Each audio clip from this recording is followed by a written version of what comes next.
Okay, maraming po salamat, Domingo. No?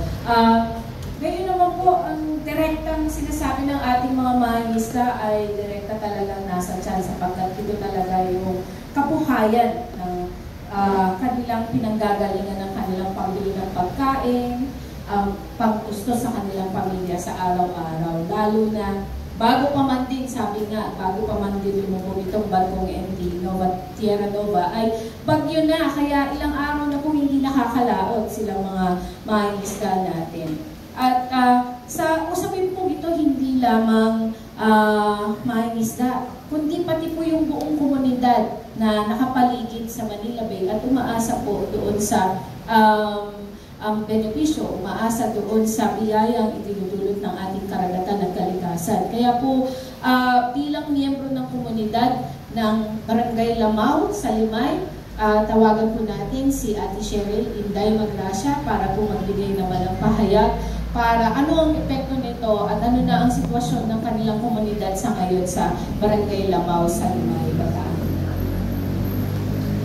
Isang magandang umaga sa ating lahat, lalo na sa ating mga bisita, sa ating network na nandito ngayon. Nung dumating yung lumubog na barko na yon, nakakalungkot kasi bilang isang community, bilang isang nanay, ito ay malaking problema. Lalo na sa ating mga manggagawa na mga nanay, yung nagtitinda ng isda, isa itong malaking problema sa kanila. Isa itong kinukuhanan nila ng kanilang may pakain sa kanilang pamilya, sa kanilang kinukuhanan pagsusuporta sa kanilang mga anak. Isa itong dagot, isang napakalaking problema para sa ating bansa.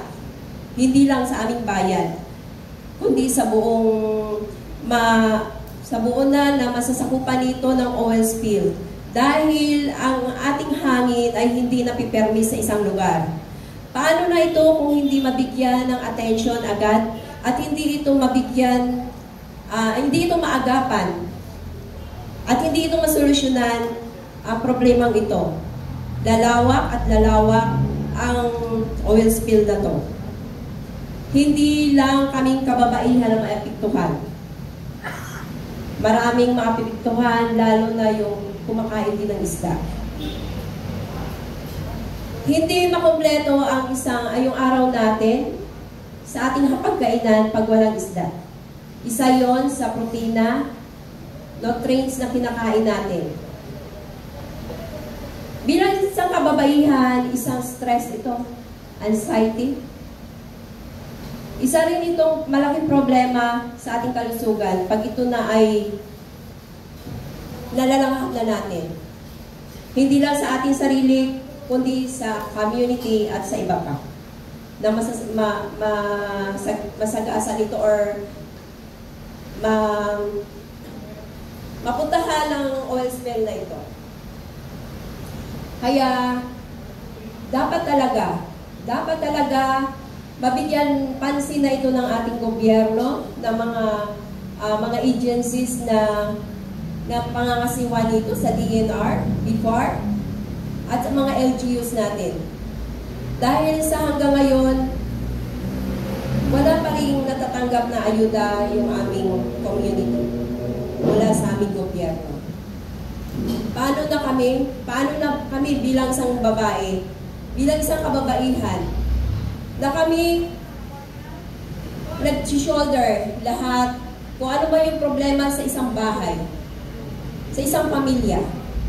Kami ang nagdadala kung paano namin mapunuan ang pangangailangan ng aming mga anak sa araw-araw. Yun lang ang isda, ang isa na mabili namin na mura. Paano na ito kung mawala ito sa pamilihan? At mawala din ito sa mga kababaihan natin na nagtitinda ng mga isda. Hindi lang kababaihan, pati yung mga tatay natin na nagtitinda rin ng isda at mangingisda. Lahat ito apektado. Mayroon din tayong kabataan na nagtitinda rin ng isda, nanguhuli din ng isda, para suporta sa kanilang pag-aaral at makatulong din sa kanilang magulang. Paano ito? Paano natin matugunan, maagapan ang problema ito?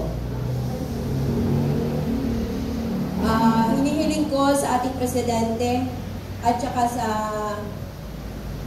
sa mga department, agencies na concern dito sa ating kalikasan, sana agapan para hindi lumala ang oil spill na to. Kasi mayroon na akong karanasan dito, yung nangyari sa Guimaras, Iloilo. Napakatindi. At saka yung amoy nito, makakasira talaga sa ating kalusugan. Yan lang po.